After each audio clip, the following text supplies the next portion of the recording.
Salut, moi c'est Guillaume, je suis gay et j'ai été très longtemps sexuellement bloqué. Ce podcast, c'est comme un guide. Chaque épisode t'aide à sortir du non-dit, à entendre tes désirs et donne des conseils pratiques pour ta vie sexuelle ou amoureuse. J'essaie de vivre de ce podcast, alors si tu aimes mon contenu, fais un don. Tape bit.ly/comment devenir dans ton navigateur. Tu auras aussi mon Instagram pour voir ma petite tête et les infos pour venir à une rencontre entre auditeurs dans ta ville. Allez, place à ton épisode, bonne écoute. Troisième partie, Kamal. Ça va ? Ça va. J'ai envie de commencer, en fait, j'ai dit dans l'épisode précédent que ta maman... Tu l'avais entendu dire à moi, le pire qui peut arriver, c'est que mon fils soit gay. Mais tu m'as dit que justement, dans les déclics de réparation, t'étais allé la revoir pour lui en parler. Ouais. Et tu as dit que c'était le plus beau jour de ta vie. Ouais. Waouh, c'est... Ouais, c'était vraiment un moment très très fort parce que j'étais vraiment au fond du trou. Vraiment, j'étais pas bien du tout. J'avais pris des anxiolytiques parce que j'avais une anxiété généralisée mais quotidienne. On est post-Covid, les crises d'angoisse ont commencé. Ouais, enfin non, les crises d'angoisse ont commencé en juin ou juillet 2020. Donc, et ça a duré 6 mois, quelque chose comme ça, de manière assez intense, où tous les jours je me réveillais, je me disais, putain, je suis déjà angoissé. Mais une manière où j'ai du mal à travailler et à vivre, à cuisiner, à faire n'importe quoi. Bref. Et donc... je savais que le sujet du viol était arrivé lors de la première séance de thérapie et mon acceptation en tant que gay, tout ça s'était posé dès le début, donc je savais qu'il y a vraiment un sujet de blocage et j'étais dans une recherche de résolution très rapide de l'angoisse que je souffrais tellement que je me disais il faut que je lise des livres. Et en fait, à un moment donné, je me suis dit, il faut que je confronte ma mère, parce que je pense que c'est ça En tout cas, il faut que j'aille parler à ma mère, parce que là, il y a un blocage, en fait. Et d'ailleurs, j'ai une de mes cousines que je remercie vraiment de m'avoir accompagné, parce que c'est elle qui m'a poussé. Elle m'a dit, putain, dans la famille, il y a des non-dits. Il faut pas garder ses secrets pour soi, il faut aller en parler. Et vraiment, c'était fort parce que j'étais pas bien. Elle me disait, ça va te faire du bien, vas-y. Et c'est elle aussi qui m'a aidé à faire mon coming out d'ailleurs. Parce qu'elle me disait, ta mère n'arrêtera jamais de t'aimer. Et du coup, j'étais allé, je crois que j'étais en arrêt à ce moment-là, je sais plus. Bref, je vais au Maroc et je dis à une de mes tantes qui est très humaine et je lui dis, est-ce que tu pourrais venir pour faire la médiatrice, en gros. Elle est pas du tout psy, ni rien. Enfin, elle a pas de formation, mais en tout cas, elle a une fibre. Et je dis que j'aimerais parler à ma mère de ce que j'ai vécu. Et du coup, elle est venue et c'était horrible parce que le moment de dire à ma mère, j'aimerais qu'on parle et j'aimerais qu'il y ait ma tante qui soit là. Tu sais, tu parlais tout à l'heure de réussir à créer des espaces pour parler avec les parents. Moi, il y avait une espèce de blocage hyper intense à confronter ma mère. Et c'est hyper vif, je me souviens encore très bien. Et dans ton corps, là, tu montes à ton torse, c'était bloqué dans ton torse. Ouais, là, j'ai l'impression en plus j'avais des symptômes psychosomatiques qui venaient me faire mal comme ça dans le corps et qui m'empêchaient de parler. Bien sûr. Et donc je lui dis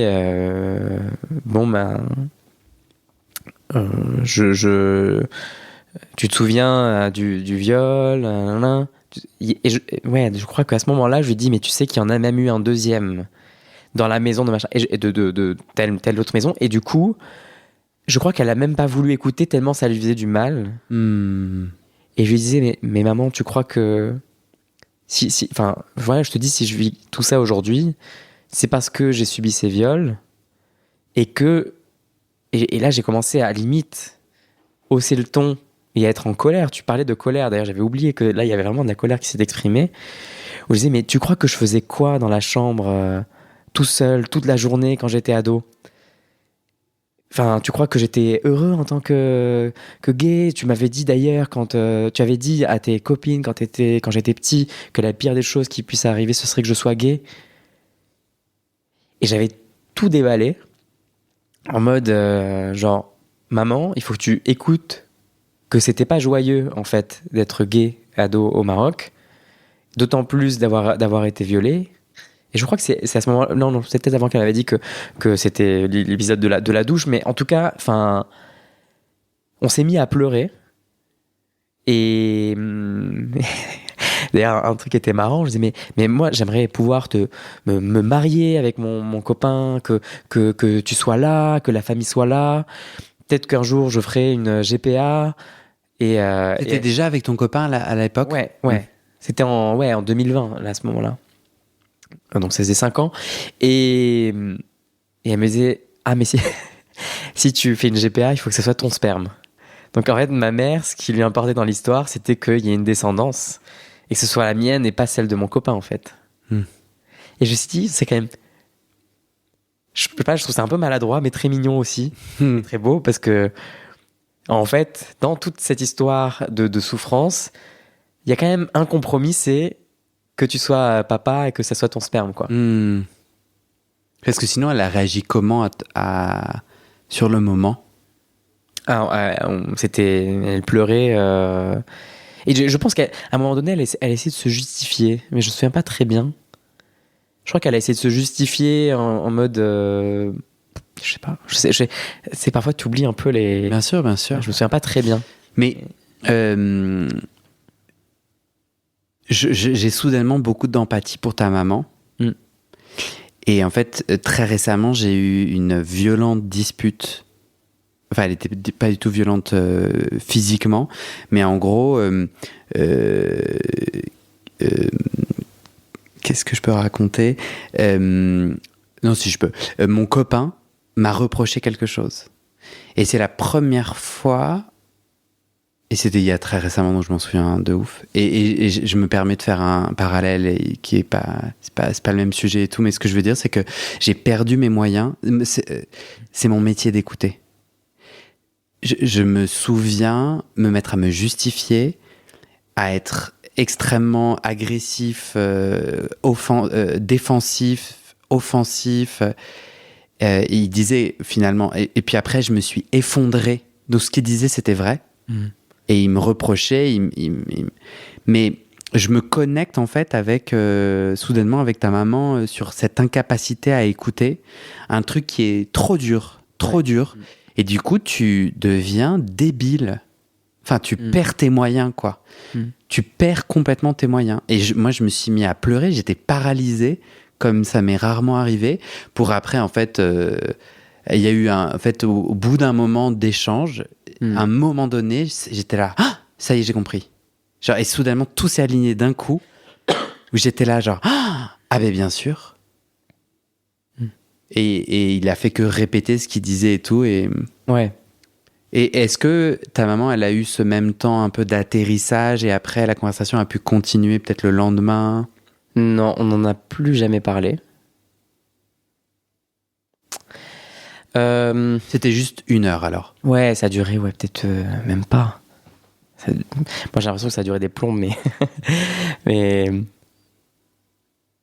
non, je pense pas. Parce que là, c'était pas une dispute. Là, j'étais venu pour lui dire quelque chose d'important pour moi, qu'il fallait qu'elle entende, parce que pour moi, ma mère était quelque part responsable, ou en tout cas fautive, d'un truc dont elle n'avait pas forcément conscience et qu'elle essayait de ne pas partager avec moi. Parce que j'ai essayé à un moment de lui dire, quand j'ai fait mon coming out à mon père, à mon frère, j'ai essayé de rentrer au Maroc pour parler à ma mère et lui dire, voilà, je suis gay.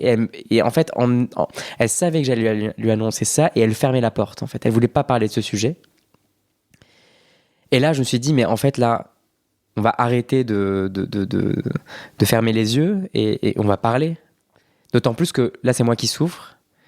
Et ma cousine, franchement, elle m'a vraiment aidé parce qu'elle me disait, j'allais dire mon prénom, Kamal, ce n'est pas aux enfants de protéger les parents, mais c'est aux parents de protéger les enfants.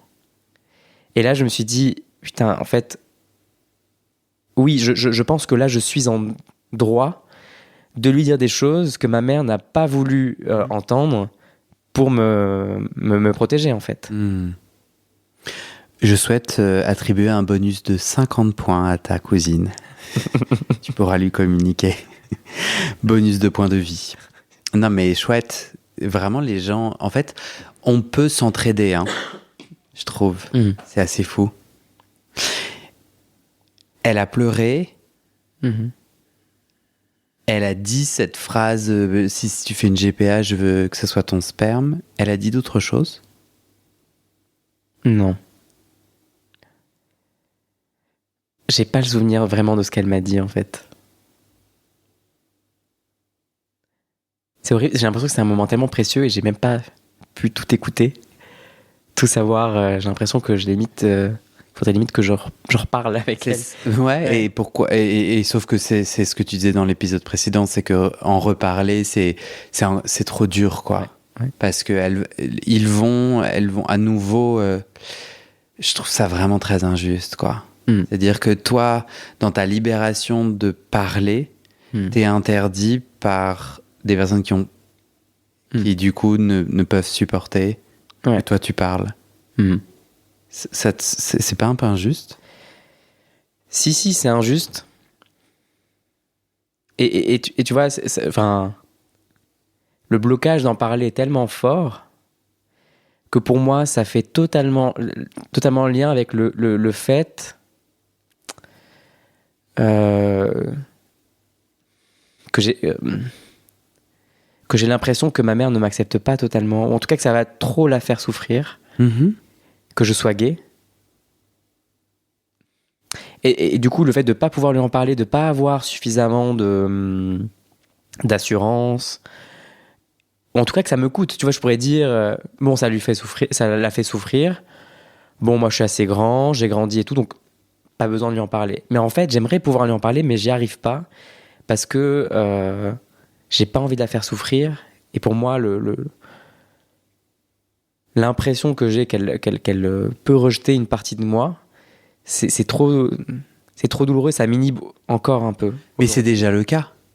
Oui, bien sûr. En ne lui parlant pas, ton cerveau est en train de dire qu'elle rejette une partie de toi. Ouais.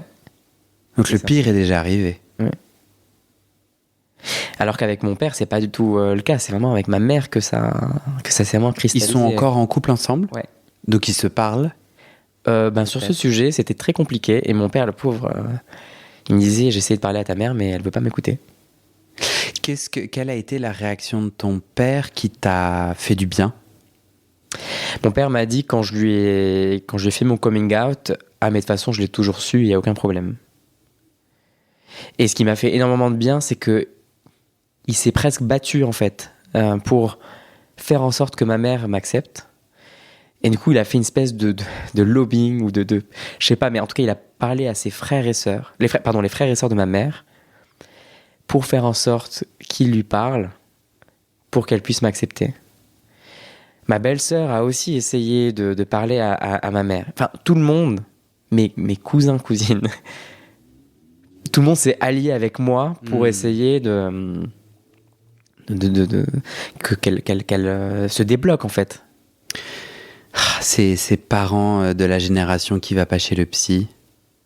Ouais, mais en fait, c'est dingue parce que je pense qu'il y a vraiment un blocage de malade parce qu'elle a eu des amis gays avec desquels elle était très proche. Donc je me dis, mais en fait, il y a un blocage avec moi. Et je me dis, est-ce que c'est pas le viol en fait qui provoque tellement de souffrance que en fait, elle a pas envie d'écouter. Avec le mélange de donc toi, tu t'es senti gay avant l'épisode du viol, et même en fait, un viol ne donne pas une orientation sexuelle. Oui.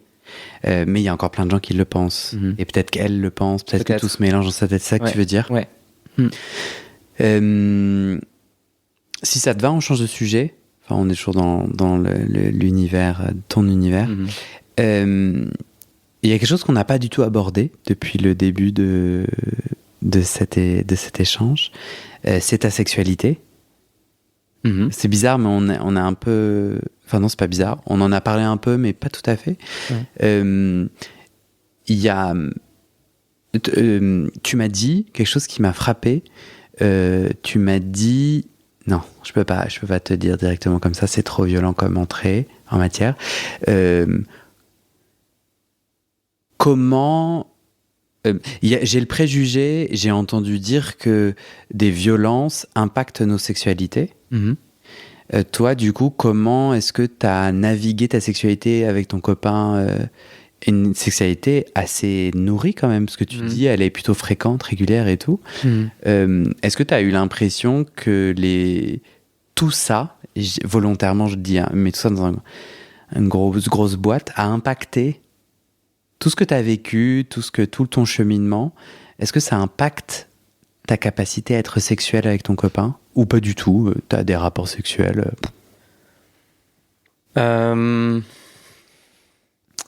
Peut-être avant de parler de mon copain, parce que ça a eu aussi des répercussions sur mon ex. Okay, peut-être pour commencer par là, cette surstimulation que j'ai eue, je l'ai reproduite dans ma première relation, où j'avais l'impression, bon déjà c'était mon premier copain, donc et il était hyper, il avait beaucoup de désir, beaucoup de libido. Tu as quel âge à ce moment-là? À ce moment-là, j'ai 22. Tu es en France? Je suis en France. En France, ouais. Ok. J'ai 22 ans. Et lui, il habitait pas à Paris, en fait. On s'était rencontrés sur un site de rencontre, on était à distance, bref, on se parlait beaucoup sur Skype, etc. Et pour garder un contact, on s'envoyait des lettres très, très chaudes, très hot, tu vois, genre, on écrivait des trucs, mais genre, dignes de scénarios sur des sites. Je pense qu'à l'époque, ça se fait beaucoup plus que maintenant, d'écrire des scénarios... Et du coup, on s'écrivait des scénarios quand on va se voir. Tu pourras, d'ailleurs, on reproduisait des scènes de non-consentement, c'est une sorte de domination un peu. Et aujourd'hui, j'ai énormément de mal avec l'idée de la domination parce que j'ai l'impression que je suis en train de légitimer le fait de pouvoir être violé. Mais à l'époque, en tout cas, ça me posait pas de problème et j'avais tous ces fantasmes qu'on pouvait voir sur les sites, j'avais envie de les faire avec mon ex. Donc j'avais vraiment une sexualité hyper active. Bon, on s'est séparés et avec mon mec actuel, dès le début, on a eu une sexualité très vanille, quoi. Genre, bon, très classique préliminaire, pénétration, et aujourd'hui, et du coup notre sexualité est quand même voilà, était toujours un peu ce même schéma pendant longtemps.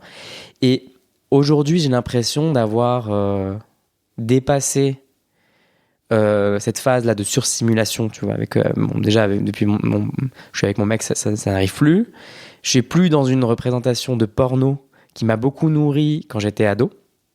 Et là, aujourd'hui, je pense que l'impact des viols est moins présent dans ma relation actuelle, où on cherche plus à découvrir nos corps et à essayer de se stimuler à des endroits où j'avais pas l'habitude d'être stimulé, les tétons, la prostate, tu vois, c'est... et ça, je trouve ça vraiment cool. Parce que... Ça s'est libéré. Il y a quelque chose qui s'est libéré. Ouais. Tu disais au début, c'était assez répétitif, vanille, ouais. Mais c'est descriptif. Ce que tu me dis là, c'était cool. Enfin, toi, oui. Toi, t'aimais. Ouais. Et t'aimais. Il y avait pas de problème, si. Alors, en fait, j'aimais, mais en fait, j'ai remarqué que je prenais pas beaucoup de plaisir, en fait. Physique. C'est-à-dire que j'avais l'impression à ce moment-là d'être déconnecté de mon corps et que l'acte sexuel n'avait qu'un plaisir psychologique, en fait. Tu pensais à quoi alors? Comment? Dans ta psychologie, d'où le plaisir venait Ouais, c'est genre... T'étais avec quelqu'un d'autre dans ta tête? Non, non, ailleurs? Non. C'est-à-dire que c'est bizarre parce que je me voyais réaliser l'acte sexuel. Et d'ailleurs, même parfois, soit ça m'excitait, soit je me disais, oh là là, aujourd'hui, j'ai le droit de faire ça. Tu sais, parfois, le simple plaisir de faire un truc qui était interdit, que je peux m'autoriser à faire parce que je suis grand, je gagne ma vie, machin, ça me procurait du plaisir. Mais t'étais pas tellement dans le moment sexuel. J'étais pas vraiment dans le moment.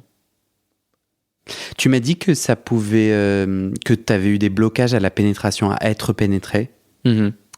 Alors ouais, j'ai eu des blocages. Ben, déjà au début de notre relation, à un moment donné, j'avais l'impression que il voulait aller trop vite et j'avais l'impression que là c'était vraiment un viol, tu vois. Donc j'avais parfois dans la pénétration, à être pénétré, j'avais l'impression que ça pouvait me bloquer.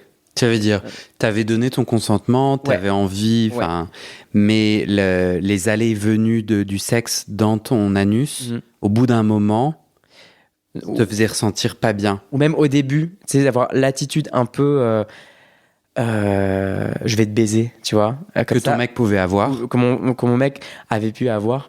Pardon, je sais pas si j'aurais dû dire ça, mais en tout cas, vous avez une vie sexuelle et s'il exprimait un désir un peu de façon pointue, c'est ça ? Oui, c'est ça. En plus, c'était au début de la relation, donc j'avais pas encore cette confiance que j'ai aujourd'hui, mais très vite, ça pouvait... Enfin, je dis très vite, mais c'est pas arrivé souvent, mais en tout cas, je sens qu'il peut y avoir une vulnérabilité dans la manière de réaliser l'acte d'être pénétré. C'est toi qui étais pénétré. Moi, être pénétré, si la personne a pas une attitude assez bienveillante et qu'elle cherche trop à utiliser mon corps. Ça, je pense qu'il y a vraiment ça, c'est vraiment un impact qu'il y a dans ma vie. Et heureusement, aujourd'hui, ça se ressent pas du tout dans la relation parce que qu'est-ce qui a cliqué ? Comment, parce que, tu vois, parce que t'as parlé d'une relation, d'un intime qui a évolué, et qu'aujourd'hui tu dis, bah là c'est cool, on se découvre, c'est fluide, c'est chouette. Pourquoi ? Je pense que vraiment, avec le Covid, enfin vraiment, la dépression est venue avec, bien sûr, une perte de libido énorme. Et au moment d'un peu de reconstruire, c'est hyper long de sortir d'une dépression. Tu cherches où sont tes plaisirs. Et du coup, je cherchais à me faire plaisir de manière différente. Et j'avais plus du tout envie. Alors, en tout cas, j'avais l'impression que me branler ou de faire du sexe comme avant, c'était problématique parce que j'étais encore en train de reproduire un schéma, à faire quelque chose qui n'a sans âme, enfin sans, tu vois, faire le truc de manière mécanique, tu vois. Et j'avais écouté un podcast, mais je sais pas d'où ça vient. C'était un mec qui avait fait le traité d'Anéros, comme ça là, d'espèce de petit stimulateur prostatique. Le traité d'Anéros, c'est quelqu'un qui a, pendant de nombreuses pages, décrit tous les plaisirs de la prostate. Ouais, c'est ça. Comment l'atteindre, etc. Ouais. Et il était intervenu dans le podcast pour expliquer que c'était incroyable, l'organe prostatique, etc. Et du coup, j'ai un peu re-rentré dans la sexualité par essayer de découvrir mon corps. Et c'était assez puissant. C'est bizarre parce que j'avais envie de le faire seul pour me découvrir, donc je me cachais un peu de mon copain. Genre avant qu'il rentre du travail, je testais un peu ces nouvelles sensations. J'avais peur qu'il me chope, quoi, en train de masturber. Aujourd'hui, je suis tellement à l'aise. Ouais, c'était un peu honteux de vouloir se masturber et d'avoir se faire plaisir sexuellement sans lui. Ce qui aujourd'hui est plus du tout le cas, mais moi je te comprends complètement. Mais si je suis en train de me doigter, ouais, non. Ouais. Enfin, si jamais je suis en train de me masturber ou de me doigter et mon mec rentre, je me sentirais mal à l'aise. Ouais. Ouais, je comprends complètement. Il y a comme des codes comme ça où on se dit, en tout cas sans en avoir parlé avec lui, tu peux te sentir mal à l'aise. Ouais. Donc ça a évolué. Toi, t'as l'impression que la thérapie post-Covid, enfin la dépression et la thérapie sont venues avec des lots de nouvelles façons de voir la sexualité, aussi de reconquête. Moi, j'ai l'impression d'entendre ça, mais je crois que j'ai envie un peu peut-être envie de conclure positivement, mais c'est à mon avis un biais. Donc peut-être c'est toi qui devrais conclure. Mais moi j'entends ça. J'entends que la dépression est venue tout secouer, tout déstabiliser, tout casser un peu. qu'après t'as repris les petits morceaux et tu les as recollés et t'as pu créer autre chose. Et recoller, ça veut dire aller voir ta mère, confronter, mon mot préféré, mais que tu n'as pas utilisé. Donc aller parler et te parler à toi, parler aux autres. Et peut-être que c'est marrant, mais il y a comme une similarité entre adolescent, ou enfant, adolescent, tu te masturbes non-stop, entre guillemets. En tout cas, tu te masturbes beaucoup pour survivre. Et là, adulte, tu revis ça. Tu revis de l'excitation seul, mais pas pareil. Tu réécris autre chose. C'est comme si tu décodes et tu recodes différemment. Enfin, en tout cas, c'est ça que j'ai eu l'impression d'entendre tout au long de ton témoignage, quoi. Ouais. T'es d'accord ou c'est... Ouais, je suis d'accord. J'ai l'impression de réécrire. Et particulièrement maintenant, j'ai l'impression de vraiment être dans la phase de reconstruction où je me suis libéré déjà de pas mal de choses. Et ce qui est hyper frustrant, c'est quand, ce que tu disais tout à l'heure, quand l'autre, on peut pas contrôler l'autre, son conjoint, on peut pas le faire accepter. Je peux pas lui faire accepter tous mes désirs comme ça. Il a aussi sa propre vie, ses propres angoisses, etc. Et du coup, c'est hyper dur de se dire, putain, je suis en train de construire quelque chose, de me découvrir, et je peux pas aller je suis obligé d'aller très très lentement. Et ça, c'est pour moi, c'est vraiment le défi là, c'est de réussir à reconstruire. Parce que non, excuse-moi, j'aurais pas dû. Non. Ton défi, c'est réussir à reconstruire, tout en préservant la relation dans laquelle je suis, parce que j'ai pas envie de nuire à la relation que j'ai construite, qu'on a construite ensemble. Et du coup, c'est sans cesse un dilemme. Parce que si t'étais totalement libre, tu ferais quoi? T'irais faire des concerts et des expos avec d'autres hommes avec qui après t'aurais des rapports sexuels? Ouais. C'est ce que tu disais en épisode 1, c'est ça? Aller en soirée et puis sans forcément l'écrire, enfin sans forcément le prévoir, croiser le regard d'un mec, le trouver mignon, engager la discussion, prendre son numéro et puis voir ce qui se passe, quoi, faire un date. Tu vois, enfin, tu fantasmes des trucs en particulier? T'aimerais avoir certains types de rapports sexuels? Absolument pas. Ok. C'est vraiment pas. En fait, j'ai vraiment, je sens qu'avoir un plaisir tactile, sexuel avec quelqu'un d'autre, c'est suffisant. J'ai pas forcément un fantasme bien précis, en fait. Juste le simple fait de passer un moment charnel avec quelqu'un d'autre, c'est suffisant. Ok. Pour me donner envie, en tout cas. Bah ouais. Et je me revoir la personne parce que j'adore reconstruire des nouvelles relations et du coup ça me paraît être hyper abrupt de dire ciao, on se parle plus, moi je suis en couple. Ça a été mon objet de plaisir instantané, t'as nourri mon ego et maintenant on arrête là. Après si la personne ne veut pas continuer, pourquoi pas, mais en tout cas moi je me vois pas être dans une position de j'ai mes contraintes, je suis en couple, tu n'as pas le droit de... on ne peut pas se revoir, ou en tout cas j'impose trop de contraintes, tu vois. Pourquoi pas? En fait, à partir du moment où tu es transparent sur le type de danse que tu proposes de danser, j'ai le droit de te dire oui ou non, mais si j'ai dit oui, pas de problème. Bien sûr, non mais après j'en ai aussi envie. Mais oui, t'as raison. En fait, ma question, c'est est-ce que ton désir, c'est de tisser des liens durables et donc, en fait, tu te vois pas dire on se voit qu'une fois parce que c'est juste pas ton désir? Ou est-ce que là, j'entendais comme une culpabilité de je devrais quand même pas m'autoriser? Oui, t'as raison. Oui. Tu dis à l'autre, au fait, coucou, je suis en relation ouverte et la règle, c'est qu'on se reverra pas. Est-ce que t'es OK? Non, je pense que t'as pointé un peu une contradiction. Non, en fait, j'ai envie de revoir la personne si elle me plaît. Ouais. En fait, je vois pas pourquoi je devrais m'interdire de voir quelqu'un que j'ai envie de revoir. Ouais. Et aussi, mais là, c'est plutôt dans le contrat que j'ai avec mon copain. C'est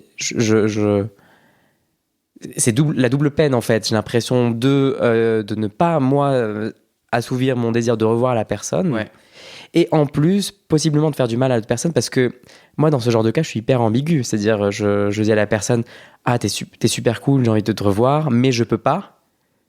Je suis pas totalement clair, tu vois. Enfin, en fait, je vais mettre des conditions, tu sais, genre, c'est pas de ma faute si on se revoit pas, et en fait, je trouve que c'est hyper toxique. En tout cas, j'ai pas envie de causer de souffrance à l'autre. Moi, je pense que Ouais. non, mais ton désir là, il est pas tout à fait aligné, c'est pour ça.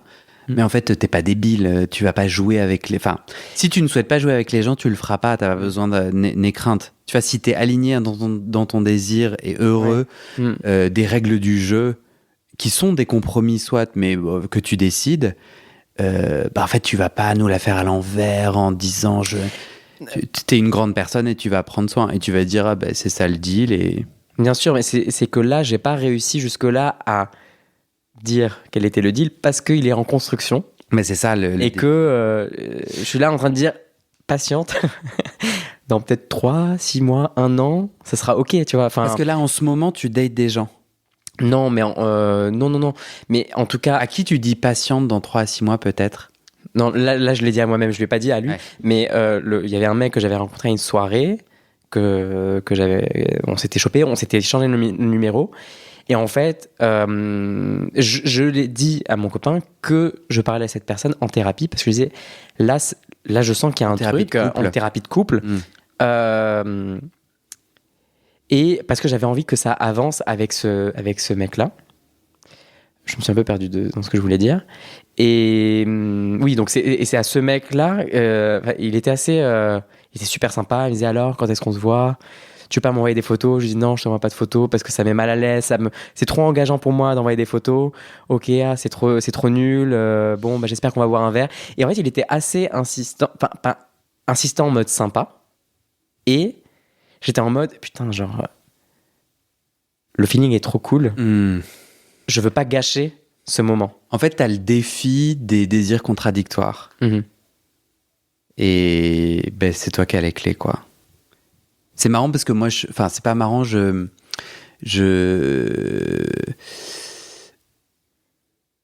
l'impression de pas bien comprendre. Enfin, j'ai l'impression que c'est très flou. Et moi, je suis là. Et moi, je suis un peu con. Et je suis très Guillaume confrontation. Et du coup, je suis là. Non, mais c'est noir ou blanc. Bon, donc c'est jamais comme ça, etc. Mais en fait, je comprends pas. Ton mec, il a pas envie. La réponse, c'est non. Donc, soit. En tout cas, moi, je pense que la réponse, c'est non. C'est mon intuition. Les gens. Ils nous donnent les réponses dans ce qu'ils disent, mais aussi dans leurs actions. Et ton copain, tu l'as décrit à plein d'endroits, c'est non. Il veut pas de ça, en fait. Mais vous voulez pas vous perdre. Donc, en fait, t'as un choix un peu con, qui est un peu simple, en fait, soit tu ne vis pas ces choses-là. Enfin, qu'est-ce que t'amènes à la table? C'est ça que je comprends pas bien. En thérapie, ou là, maintenant? Mais même avec ton copain, oui, tu vois, parce que il t'a dit non, c'est pas son délire. Et là, tu continues à rencontrer des gens en soirée à qui tu dis peut-être... Mais en fait, en vrai, soit tu dis à ton copain « Ah, c'est non pour toi. Moi, voilà ce que je veux. Est-ce que t'es OK ou pas ?» Et du coup, à lui de dire oui ou non. En fait, mon copain est aussi en chemin. Bien sûr, patience, Guillaume, patience. Et donc, bon, il y a deux choses. Soit tu disais, si pour mon copain c'est non, donc... je vais pas aller m'aventurer dans des espèces de trucs un peu ambigus, etc. Mais en fait, c'est dans ces rencontres-là que je puise la force et l'assurance que c'est ça que j'ai envie d'explorer avec d'autres mecs, tu vois. Mais bien sûr, bien sûr. Mais j'ai été très jugeant, là. Non, je suis pareil dans mon couple. Je suis là, putain, les gars, vas-y. Moi, je veux de la simplicité et je veux que la semaine prochaine soit ça terminé. On me dit souvent, ça marche pas comme ça, la vie, Guillaume. Et c'est vrai. Ouais. Oui, c'est plus... Vous êtes en mouvement. Oui, on est en mouvement. Donc, faut être patient. Faut être patient. Ouais, moi, c'est l'horreur. C'est non. Pour moi, c'est non. Ouais, vous êtes en train de petit à petit de dire, ok, je veux quoi, comment... Parce que intellectuellement, il en a envie, mais... Ok. Tu vois... Oui, pardon, j'ai pas précisé, mais oui, intellectuellement, en plus, il a envie de me faire plaisir. Ça, c'est l'horreur. Là, c'est l'horreur. Parce que pour moi, j'ai un peu l'impression qu'il se force. Ah ouais. Mais je comprends que lui, ça l'aide à faire son cheminement parce qu'il y a plein de choses dans mon histoire qui résonnent avec ce qu'il a pu vivre. Ok. Et donc, dans les moments où on s'effondre et on pleure parce qu'il y a eu un truc qui s'est mal passé, on se dit « je t'aime » et il me dit « mais aussi tu m'aides à avancer ». Et du coup, quand il me dit ça, je dis ça me rassure, mais bon, à côté de ça, il peut souffrir énormément. Donc c'est hyper dur en fait. Moi, bien sûr, c'est super compliqué. Moi, en ce moment, je me dis qu'en fait, on va tous crever. Que tout est dark. Non. En fait, je me dis, merde, je choisis des gens avec qui relationner qui sont en lien avec mes traumas passés. Et en fait, quand je me répare, je vais être obligé de quitter la personne parce que... Donc, par exemple, si je suis très concret, dans le passé, je n'étais qu'avec des gens qui étaient sexuellement bloqués comme moi. C'est une histoire que je me raconte. Si j'ai des ex qui écoutent, possiblement ils diront « Mais mec, t'as rien compris. » Possiblement, j'ai rien... Mais je te raconte l'histoire que je me mettais dans la tête. Donc, ils venaient pas me chercher à l'endroit de la sexualité. Et en tout cas, ils autorisaient à ce que j'ignore. Et donc, on tissait pas de lien sexuel réel. Comme ça, moi, j'étais pas confronté. Et hop, l'affaire se faisait, tu vois. Et je vois que dans mes relations, j'ai rencontré des gens qui étaient plus... Après, ça a changé, quoi. Et c'est un peu ça, la question que je me pose... Non, moi, dans mon épanouissement sexuel, c'est de me dire... Est-ce qu'on peut grandir ensemble? Est-ce qu'on peut évoluer ensemble? C'est vraiment, ça me fait penser à une réflexion. Je sais pas si c'est ce que tu veux dire, mais je disais à ma psy, mais j'ai l'impression que le fait de relationner avec d'autres personnes, c'est une manière de les utiliser pour réparer mes traumas. Tu vois, un peu comme, en fait, en explorant et en allant titiller là où il y a des blocages, etc., ils vont m'aider à avancer et donc je les utilise en quelque sorte. Et que quand j'aurai avancé, j'aurai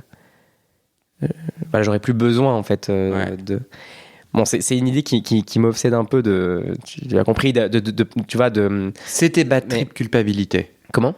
C'était bad trip culpabilité. Ouais. Parce que t'y crois toi à ça? Non, j'y crois absolument pas, mais parce que tu vois, on s'utilise là, toi et moi.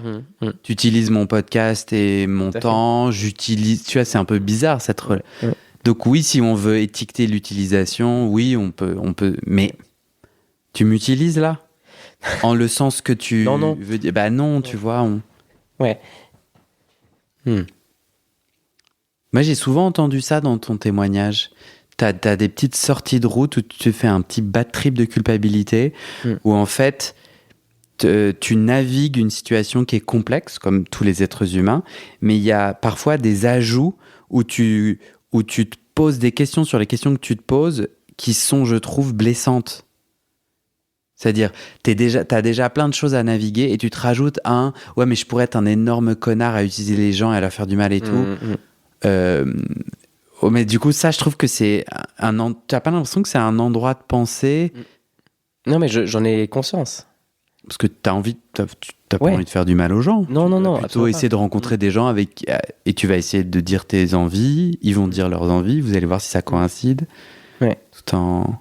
Mais j'ai l'impression que ça peut être bloquant dans l'évolution de mon couple. Le moment où tu dis « Ah là là, mon copain, je l'embarque dans des trucs, je lui fais du mal et tout. » Non, attends. Si Robert, c'est le nom de ton copain. Ce n'est pas le nom de ton copain, mais ça m'amuse de l'appeler Robert. Si Robert a dit oui, et peut-être qu'on peut lui redemander « Es-tu OK de naviguer avec moi là-dessus ?» S'il dit oui, c'est son délire, quoi. Enfin, genre, c'est pas ta culpabilité de... Oui, bien sûr, tu veux prendre soin, et je trouve que la remise en question, elle est essentielle, mais je trouve qu'il y a aussi des moments où faut pas qu'on se charge en plus... Tu trouves pas? Ouais, si, mais j'en ai conscience et c'est quelque chose qui revient souvent dans ma thérapie justement.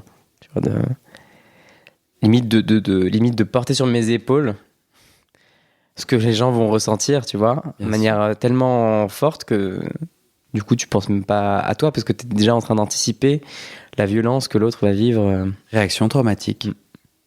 Moi, je suis à peu près persuadé. Et c'est ça que... donc, je ne suis pas thérapeute, psychologie de placard. Donc, c'est pour ça que, hop, je reviens dans mon histoire pour pas juger la tienne. J'en ai bien aucune idée. Mais tu vois, il y a un moment donné où j'ai eu l'impression d'arrêter d'avaler la toxicité et de la recracher. Pour moi, c'est ça dont on est en train de parler. C'est que... dans réaction traumatique, parce que dans tout ce qui s'est passé pour moi en tant qu'homosexuel, tout ce que j'ai avalé, tué, écrasé, etc., j'ai survécu en invisibilisant, en moi gérant ce que je croyais être mon problème, ma culpabilité, c'était ma faute, etc. Donc c'était bien à moi de nana. Et c'est que cet engrenage-là que j'ai arrêté que je tente d'arrêter aujourd'hui en parlant. Le lien est direct, indirect, mais moi, aujourd'hui, je confronte ma famille. Peut-être si tu écoutes le podcast, tu as l'air de l'écouter assidûment. Oui. Du coup, je vais me répéter 2 secondes, mais en gros, je découvre que le seul ancêtre gay de ma famille parisienne qui habitait à Paris, ma famille habitait dans le même immeuble, une famille par étage. À un de ces étages, tu avais un grand-oncle, le frère de mon grand-père, Passon, mon seul ancêtre que je sais gay, mort quand j'avais 3 ans. L'année dernière, je découvre qu'il avait un amoureux qui a été dans cet immeuble, enfin tu vois, un amoureux que tout le monde sait identifier par un surnom Michoubidou. Sinon, ils ont tout effacé et cet amour a été effacé. Si c'est un amour, tout a été effacé et je l'apprends qu'en posant des questions l'année dernière. Je décide d'en faire un podcast en mode... je trouve que c'est un chouette sujet, mais plutôt en mode journaliste. J'ai un peu dissocié en me faisant croire que j'étais journaliste et que le sujet de ma famille n'allait pas m'impacter personnellement. Guillaume, petit nigo, je me suis pris une mandale gigantesque en me rendant compte que cet amoureux effacé pourrait être encore vivant. Aujourd'hui à Paris. Okay. Et il a été vu par une de mes tantes en 2018-2019, juste avant le Covid, dans une rue, la rue Richelieu, à Paris dans le 1er, si je dis pas de bêtises. Ma tante est sûre que c'était lui, ne lui a pas parlé, et il s'avère que c'est la même rue qui est indiquée, que lui-même a indiqué à l'enterrement de mon ancêtre gay, son possible amoureux, en 1989, rue Richelieu.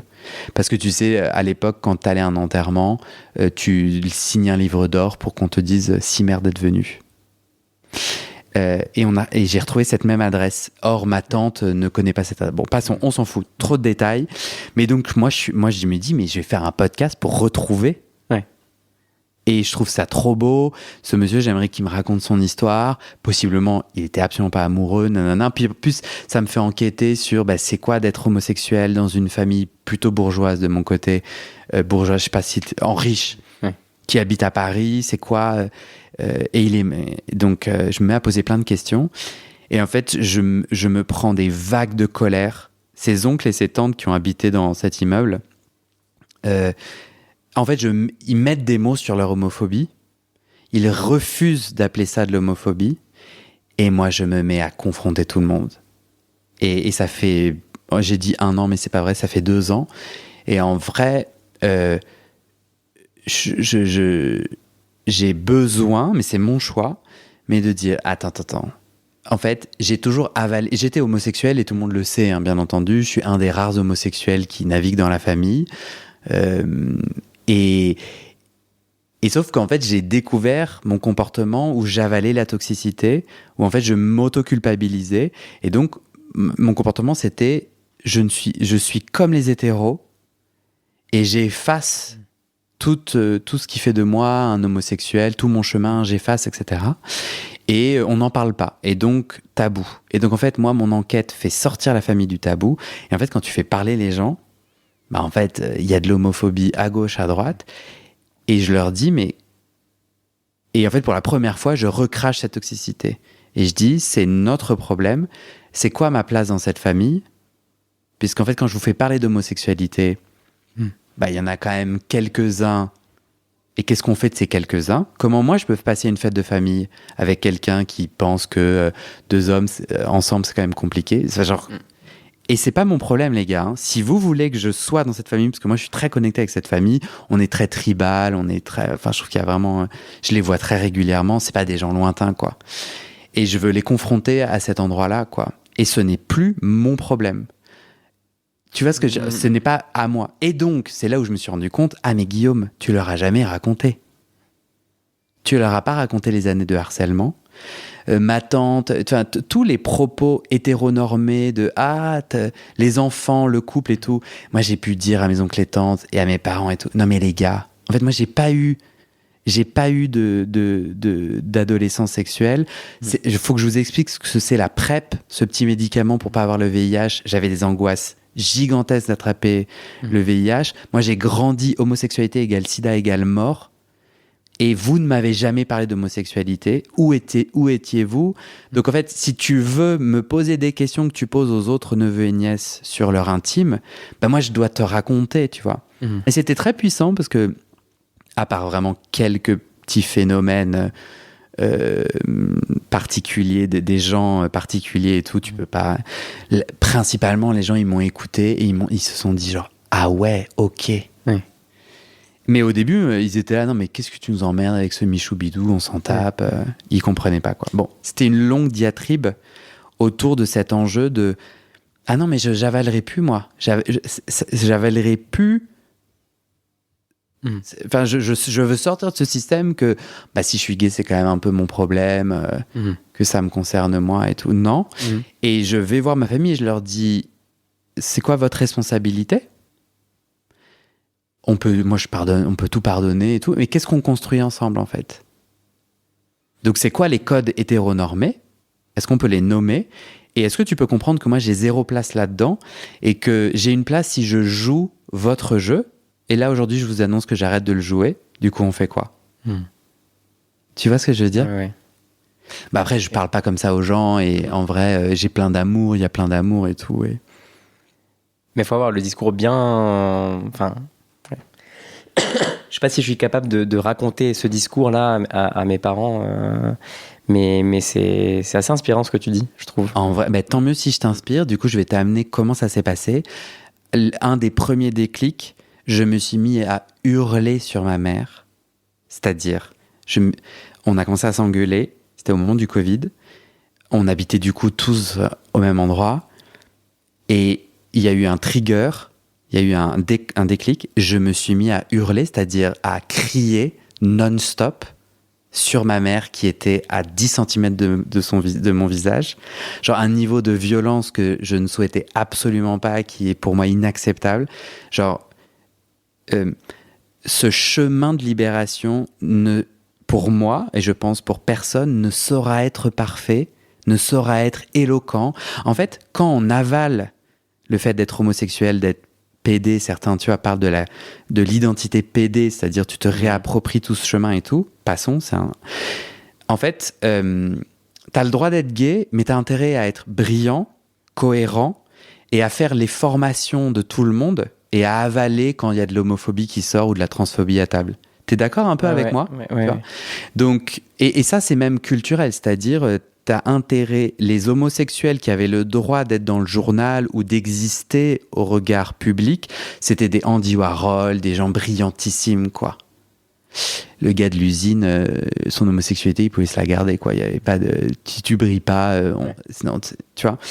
Et on a grandi avec ça, t'as intérêt à être éloquent et à pas nous mettre trop inconfortables. Ça, je l'ai découvert. Et tu vois, j'ai eu une petite altercation. Mon frère est un allié de ouf. Il y a un moment où il m'a dit, ouais, tu dis tes trucs et tout, c'est un peu inconfortable. Et là, on a pu avoir un dialogue où j'étais, ah non, mais gars, en fait... Et en fait, on te dit un peu ça quand même. On te dit, c'était mieux quand on parlait pas, quoi. Ça crée plein d'inconfort et tout. Mais ouais, mais moi, avant, cet inconfort, il était en moi.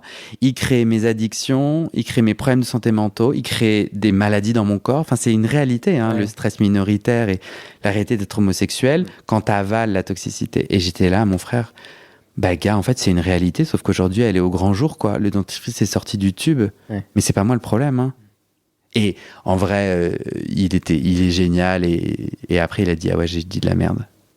Ouais, c'est chouette, t'as une bonne communication avec ta famille, que t'arrives à... Ça va être sale. Si tu vois, et les auditeurs qui écoutent, ça, j'ai pris 1000 ans. De toute façon, on est à la fin du 3e épisode. Mais j'ai envie que tu réagisses à ce que je dis et tout. Mais ça va être sale.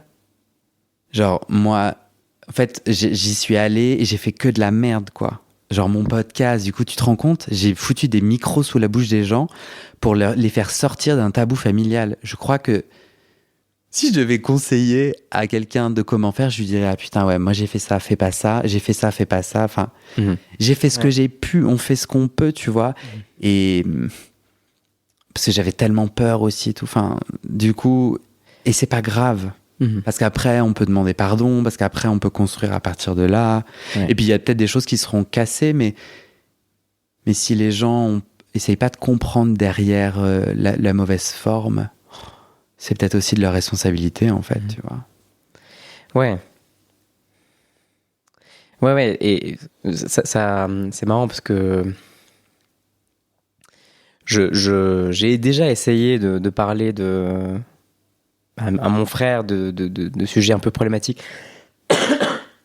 Mon frère est a été à un moment donné assez obsédé par le fait que sur Netflix ou autre, il y a beaucoup de représentations dans un fourre-tout, il a dit, d'homosexuels, de gens qui prennent des drogues et qu'est-ce qu'il a dit ? Et des noirs. Et j'étais choqué. Et je savais pas comment... Enfin, quel discours je pouvais lui apporter face à ce truc hyper violent.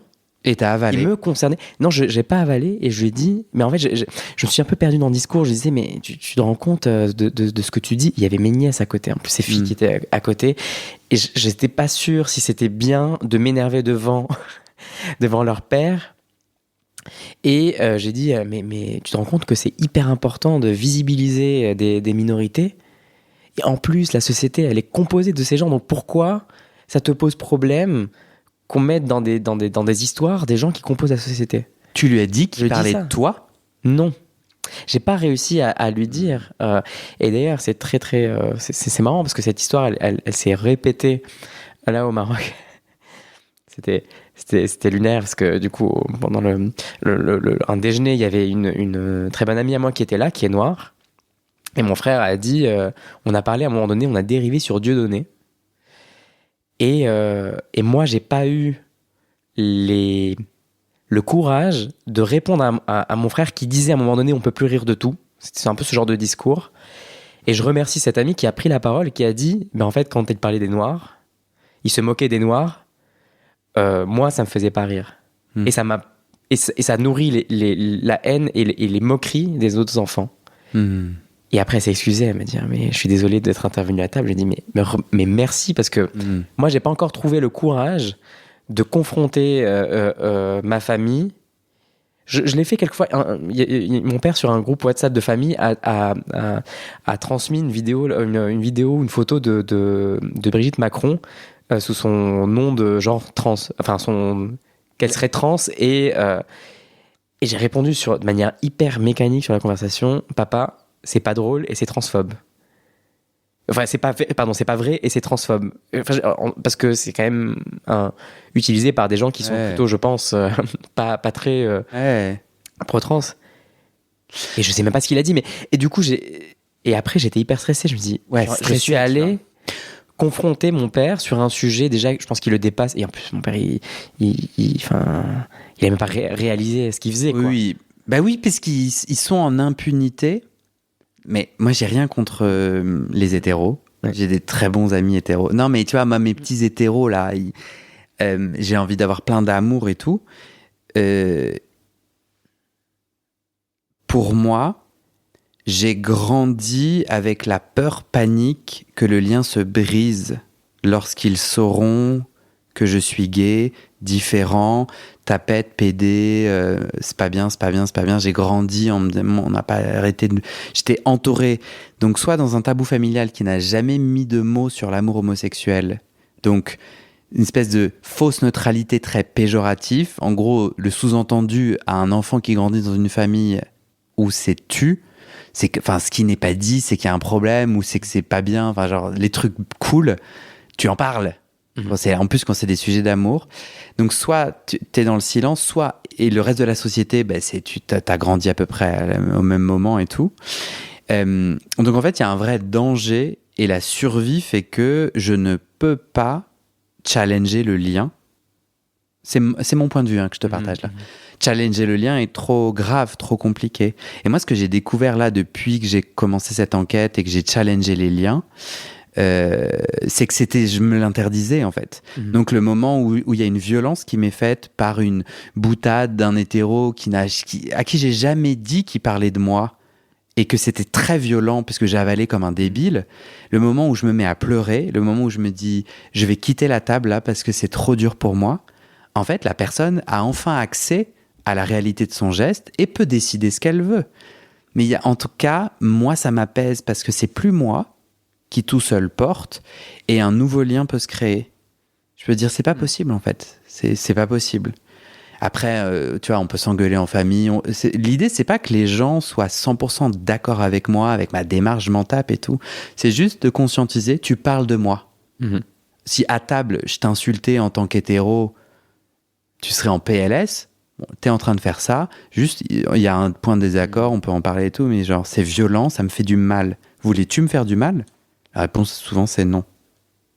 Mais pour moi, on se l'est interdit, et on se l'interdit, et je dis un on normalement sur ce podcast, j'interdis les on, mais j'observe, et tu vois, Velvet Rage, je sais pas si t'as écouté l'épisode avec Velvet Rage et tout, il y a quand même de plus en plus d'études psy. Je peux pas tout à fait m'appuyer sur celle-là, donc en tout cas, c'est du Guillaume, c'est moi qui le pense. Mais vraiment, moi, j'ai ressenti profondément dans mon intime ces moments où je challengeais le lien que je m'étais jamais autorisé. Tu vois, quand j'ai dit à mon père, mais papa, t'étais où pendant toutes ces années? Tu vois, mon père, j'ai fait mon coming out à 18 ans. Mon père m'a dit, là, il y a quelques temps, là, 20 ans plus tard, il m'a dit, ouais, je me souviens bien, je t'ai dit, ça va être plus dur pour toi. Et le moment où j'ai challengé la relation, et j'ai regardé mon père dans les yeux et j'ai dit, papa, si tu savais que ça allait être plus dur pour moi, pourquoi on n'en a plus jamais reparlé après ce coming out? T'es où en fait? Et moi, ça me rend triste. Ça, jamais je l'aurais osé avant. Parce que je me dis, en fait, je vais m'en trouver seul, quoi. Enfin, cette peur enfantine d'être exclu, d'être l'exclu comme je l'ai été au lycée, je vais la vivre. Et en fait, non. Papa m'a dit, je sais pas. C'était très beau. Et je l'ai engueulé, je crois. Non, je l'ai pas engueulé, mais je lui ai dit, vas-y, on pourra s'en reparler si tu veux. Non, je l'ai pas engueulé.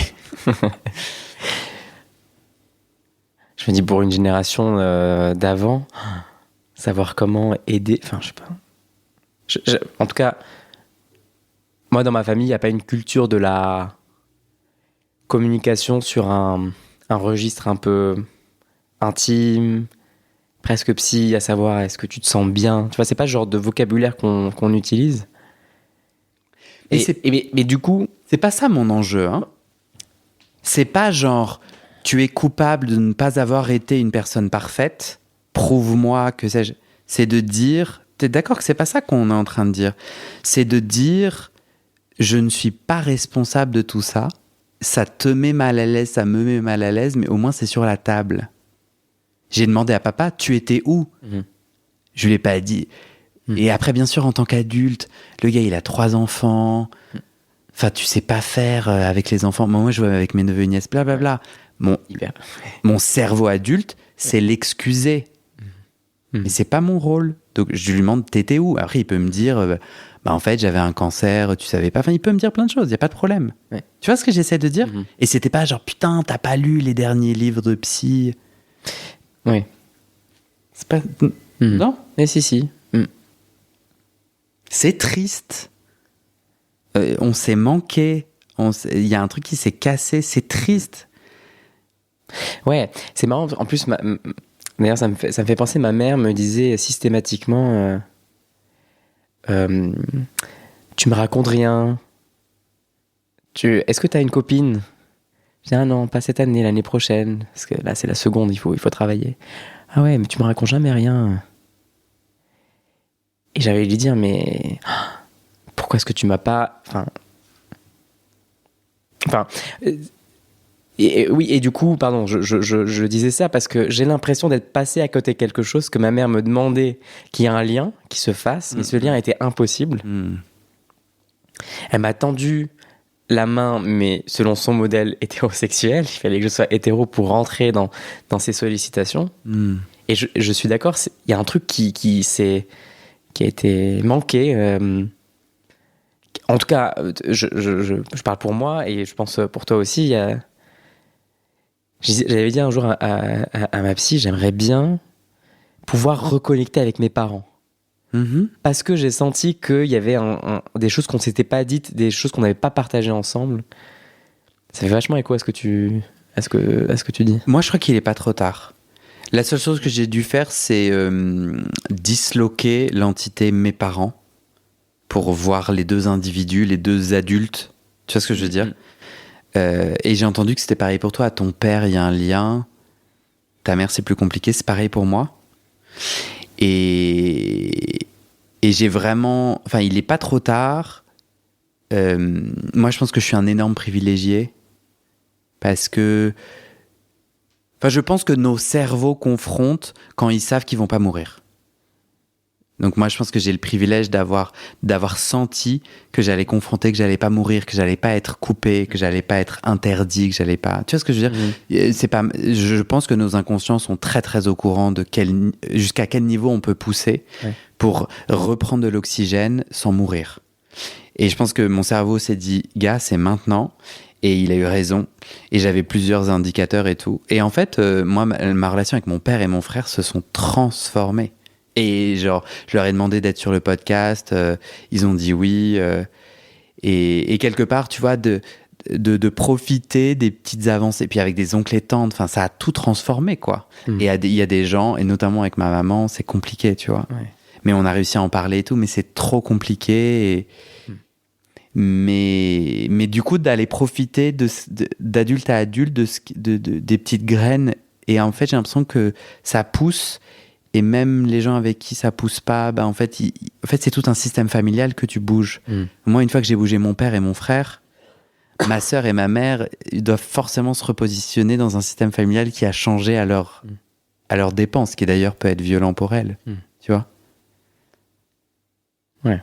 Il suffit d'une personne parfois. Il suffit de bouger. Et je trouve que... Ouais, vas-y. Non, c'est plus simple quand il y a un allié qui est déjà... Ouais, comme ça, de bousculer la famille qui forme, j'ai l'impression, presque un bloc, quoi. J'ai l'impression qu'ils partagent un peu les mêmes positions. C'est plus difficile que, je sais pas, si j'avais un autre frère qui était allié ou avec qui j'avais une relation plus proche. Et ton père, c'est ton allié ? Mon père, c'est pas un grand bavard, donc c'est pas quelqu'un avec qui j'arrive à me confier et que lui non plus se confie pas, donc il faudrait... Ouais, tu as raison. Il a fait un lobbying, etc. Je suis pas sûr, mais après, en effet, il faut trouver le... Moi, papa, c'est pas un grand bavard. Faut trouver les codes, Ouais. Enfin, ton allié, il a le droit d'avoir ses spécificités et ses capacités, tu vois. Mais... Non ? Ouais, si, c'est vrai. Et je pense que là, il y a un endroit où ça me coûte un peu d'aller vers lui et de me confier, mais parce que on change la manière dont on interagit. On a interagi jusque-là, donc c'est là où c'est un peu complexe. D'être vulnérable, de dire des choses un peu dures, alors que... Parce qu'il y a peut-être une part de toi qui n'a pas envie de changer le système familial. Ouais, une forme de pudeur aussi. C'est chouette de ne pas parler des problèmes. Moi, j'en ai pas dormi pendant 1 an et demi. Enfin, ça a impacté mon sommeil, ça a impacté mon... C'était vraiment un défi, quoi. Les choses sont pas simples, c'est pas naturel et tout. Ouais. Mais ça m'a vraiment transformé en tant qu'adulte. J'ai l'impression d'être avec un plus grand cœur, c'est-à-dire même les homophobes dans la famille, ou en tout cas les gens qui prennent tellement de pincettes pour dire que ils sont pas tout à fait à l'aise et tout. Dans ma tête, je suis bon, mes gars, en fait, il y a pas de problème, mais quoi. C'est je suis pas homophobe, mais bon, ok. Et ben même eux, moi, j'arrive à me dire, la vie est si dure pour tout le monde. Et tu vois. Et en fait, est-ce que cette personne n'est pas homosexuelle elle-même? Et du coup, en fait, je viens la chercher à un endroit qui est tellement... Est-ce qu'il n'y a pas tellement dur? Est-ce qu'il n'y a pas d'autres secrets de famille? Qu'en fait, moi, ce que je viens soulever chez d'autres des secrets qui brûlent, qui font mal, tu vois. Donc, bon, tu mets un peu. Tu as envie de terminer comment? J'ai complètement digressé. T'as vu, C'était sympa? Ah ben, écoute, je t'ai embarqué. C'est venu comme ça. T'as envie de terminer sur quelque chose en particulier? Il te vient quelque chose où tu dis, tiens, j'aimerais vraiment le raconter, le dire une dernière fois? Non, juste, c'était très chouette. C'est vrai ou pas? Ouais, c'était cool.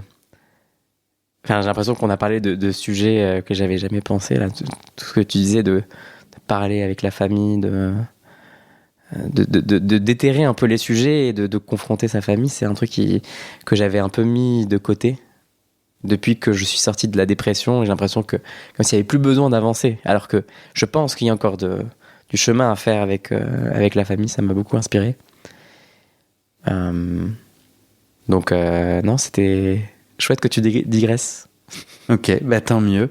Je suis toujours hésitant parce que je suis à merde et tout. Est-ce que c'est... J'essaye de faire confiance à mon intuition. Mais elle est pas toujours... Enfin, je suis peut-être pas toujours très en connexion avec mon intuition. Non, peut-être on a un peu pas trop parlé du fait que je suis marocain à la base. Mais finalement, il n'y a pas eu... Je suis surpris qu'il n'y ait pas eu quelque chose qui est émergé de là. Je pensais qu'il y avait un... Comme quoi? Le fait de grandir dans un pays qui est quand même beaucoup plus homophobe que la France. En tout cas, légalement, c'est beaucoup plus dur. Mais en fait, j'ai l'impression que le tabou d'être gay, en fait, au Maroc ou en France, quand on est en tout cas dans une famille qui n'est pas de base ouverte, je pense que ça se rejoint... Que les situations sont assez similaires, sauf qu'au Maroc, il n'y a pas un système qui nous protège, mais... La différence légale. Légale, ouais. Et du coup, j'ai l'impression que finalement, je pensais que... Ouais, qu'à un moment donné, j'allais peut-être parler du fait d'être arabe, de culture musulmane, mais j'ai l'impression que... En fait, on vit tous la même chose... on est beaucoup à vivre la même chose, peu importe le pays. Et je crois que tu l'avais partagé lors d'un podcast, que en fait, les histoires se recoupent beaucoup entre les pays, peu importe si c'est un pays en Afrique, en Europe ou autre. Il y a quand même un point commun, enfin des points communs. Ouais. Mais il y a une spécificité quand même. Est-ce que toi,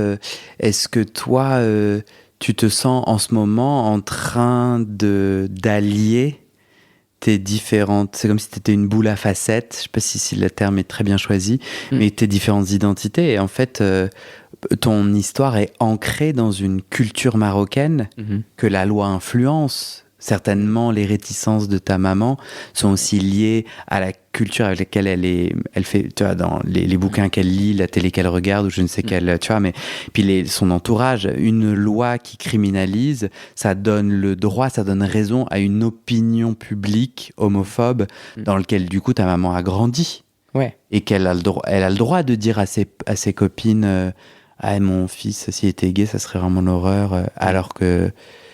Donc... Est-ce que toi, il n'y a pas une réconciliation? Est-ce que tu as l'impression qu'il y a une réconciliation à faire? De dire, ah putain, attends, donc je suis gay, je suis marocain, je suis arabe, puis après, il y a plein d'autres trucs peut-être à réconcilier. Est-ce que t'en penses quoi? Il y a une réconciliation? Ouais, mais en fait, plus avec mon identité, enfin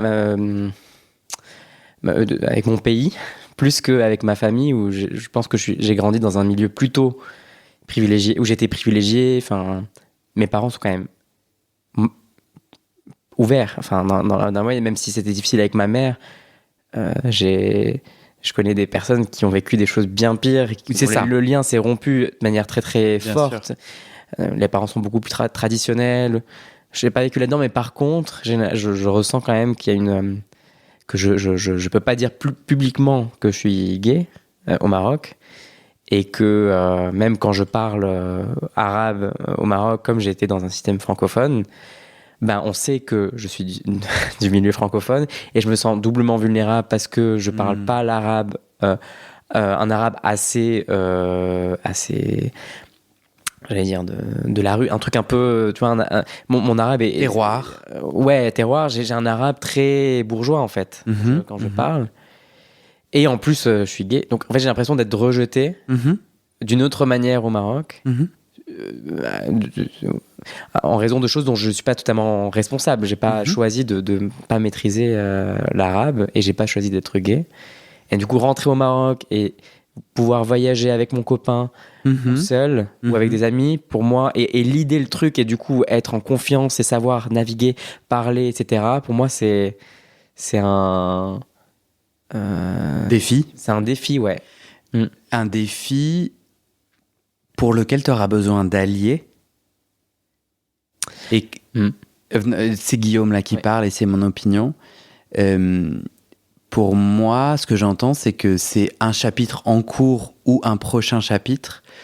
Une fois que les fondations de ton intime et des choses qui te font vivre, enfin des trucs avec lesquels tu peux subvenir, enfin je sais pas, genre ton amoureux, ta sexualité, ta famille, ta santé mentale, c'est vraiment comme une première fondation.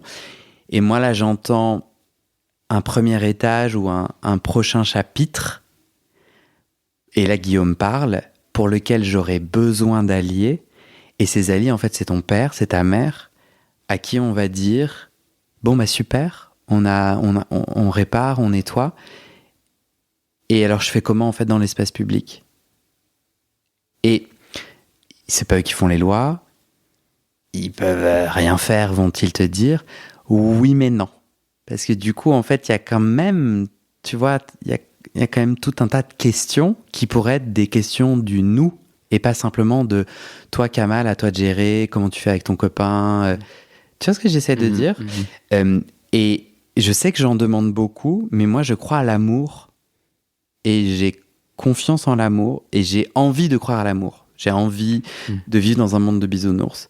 Mais papa, mon père, a envoyé sur le chat familial de l'immeuble, le chat familial genre où il y a 850 000 personnes, un article, alors que mon père est plutôt un taiseux, et pas un article sur les nouvelles formes de couple qui sont, et tous ces gens, tous ces jeunes plutôt, qui viennent passer Noël en famille et qui mentent sur leur situation sentimentalo, sexuelle, romantico, parce qu'ils sont en polyamour, parce qu'ils sont en couple ouvert, etc. Ils mentent à leur famille parce qu'en fait, il y a zéro espace, et qu'en fait, bon, c'est Noël, donc on ment, et puis passons, quoi. Et mon père a posé ça sans même un petit commentaire, bam, sur le truc familial. Et une autre fois, il m'a forwardé un email sur les droits LGBT, je ne sais où, et mon papa trop chaud, quoi. Qui a l'impression que mais c'est trop chaud et tout. Et j'étais là, pourquoi il m'envoie ça? C'est bien sûr que je suis au courant et tout. Mais là, j'ai senti qu'il y avait un allié en construction. Et quelque part, de plus en plus, j'ai de demander de l'aide, de dire, mais tu sais, papa, mais j'ai besoin de toi. Et je lui ai dit, papa, j'ai besoin de toi. J'ai besoin, bien sûr, que tu comprennes ce qui se passe pour moi. Mais ensuite, est-ce que tu aurais envie de m'aider? J'ai besoin de toi. T'es mon allié, en fait. Tu vois ce que je veux dire? Et je me demande dans quelle mesure, pour toi, Opsis, ce que j'ai dit, ça peut s'appliquer un jour? Ou que t'aurais envie d'avoir des alliés au Maroc? Ouais. C'est marrant parce que quand t'as dit je dis à mon père, j'ai besoin de toi, il y a un truc qui m'est venu.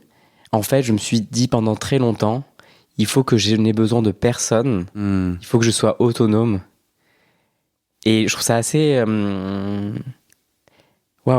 assez puissant de se réouvrir et d'être en capacité de demander de l'aide.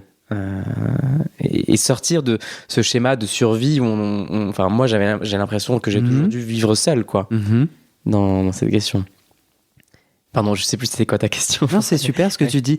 Pour moi, c'est trop la beauté des prochains chapitres. C'est qu'une fois que j'ai enlevé mes masques avec mon père, oui. que je lui ai dit ma colère, qu'on s'est parlé, que je lui ai dit ma réalité d'homosexuel, de dire mais tu crois que je fais un podcast sur la sexualité, pourquoi en fait, gars, enfin à nouveau je ne suis pas aussi agressif dans mes relations intimes, même si non mais tu vois, une fois que j'ai enlevé les masques, ce qui est ouf, c'est que la relation se répare. Papa, il y a plein de choses qu'il comprend pas, il y a plein de choses, on est en désaccord, il me casse les pieds, je lui casse les pieds, enfin c'est pas du tout parfait, mais on s'en fout. Mais du coup, il y a un lien, il y a comme des fondations sur lesquelles on peut construire autre chose. Ouais, c'est marrant. Et il m'a dit non, hein. Pardon, il m'a dit non. Je lui ai demandé de l'aide, il m'a dit non. Ok. Non, mais il m'a pas dit genre t'es une merde, non, mais en gros, les gens sont libres. Et en gros, je lui ai demandé de l'aide et il est là.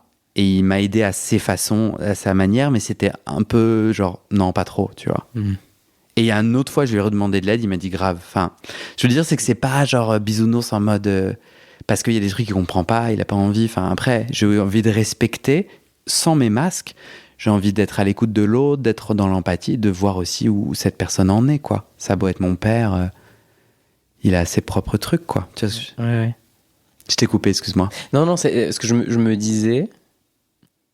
C'est pas dans la génération d'avant, c'est hyper réducteur ce que je dis, mais j'ai pas envie d'aller chercher de l'aide dans la génération d'avant, mais je compte plus sur des alliés de ma génération. Ouais.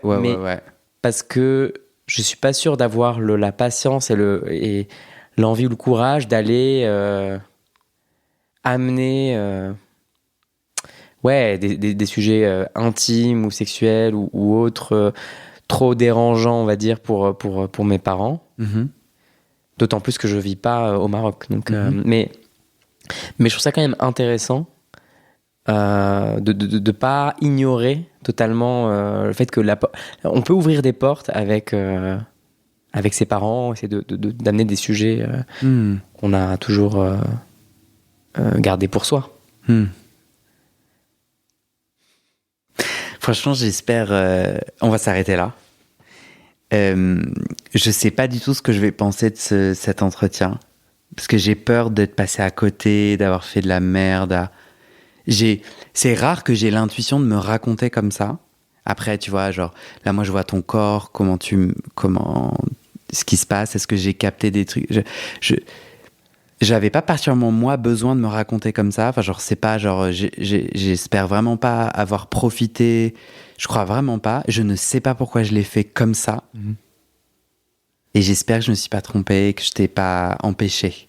Non, je pense vraiment avoir parlé de plein de facettes. Je pourrais réécouter ce que je t'ai envoyé dans mon audio de départ. Mais je pense qu'on a parlé de tous les sujets. On a parlé de tout, ouais. Et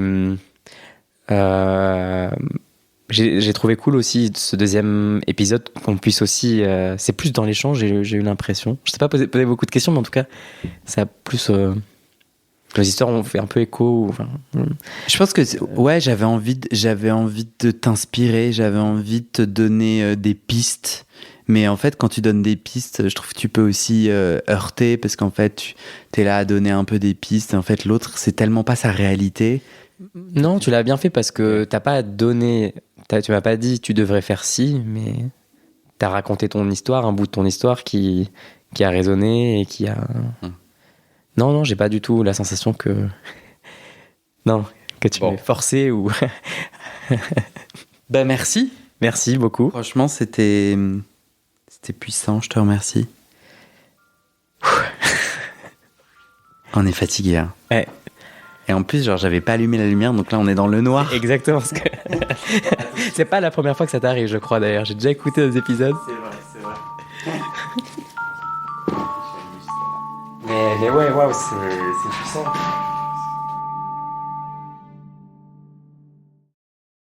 Et c'est la fin de cet épisode. Il y a plus de 130 épisodes à découvrir sur ce podcast. Ça fait beaucoup, alors je t'ai rangé les épisodes par thème. Conseils sur la sodomie pour ne plus avoir mal ou comment bien faire son lavement.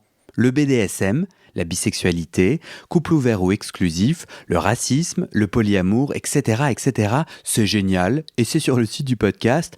Tu tapes bit.ly/comment devenir dans ton navigateur. Ah, une dernière chose, ne t'en va pas, si tu aimes mon contenu et que tu veux que ça continue mais tu ne peux pas devenir un des 400 en me soutenant financièrement, tu peux m'aider en quelques clics. Écoute bien. Il te suffit de cliquer sur s'abonner ou suivre sur la page du podcast dans ton app d'écoute et de mettre 5 étoiles. Ces petits clics qui te prennent 5 secondes, ça fait vraiment une grosse différence pour le futur du podcast. L'algorithme se met à pousser automatiquement le podcast à plus de gens. Ça me permet alors de trouver les prochains témoignages et des potentiels futurs donateurs, donatrices. Et j'ai pas beaucoup de temps pour arriver à l'équilibre financier. Tant que j'ai pas trouvé 400 personnes qui donnent chaque mois, je dois utiliser mes économies et ça ne va pas pouvoir durer. D'ailleurs, pour devenir un ou une des 400 et faire un don pour que le podcast continue, va sur le site du podcast. C'est toujours le même lien, bit.ly/comment devenir. Merci pour ton aide et à très bientôt dans tes oreilles.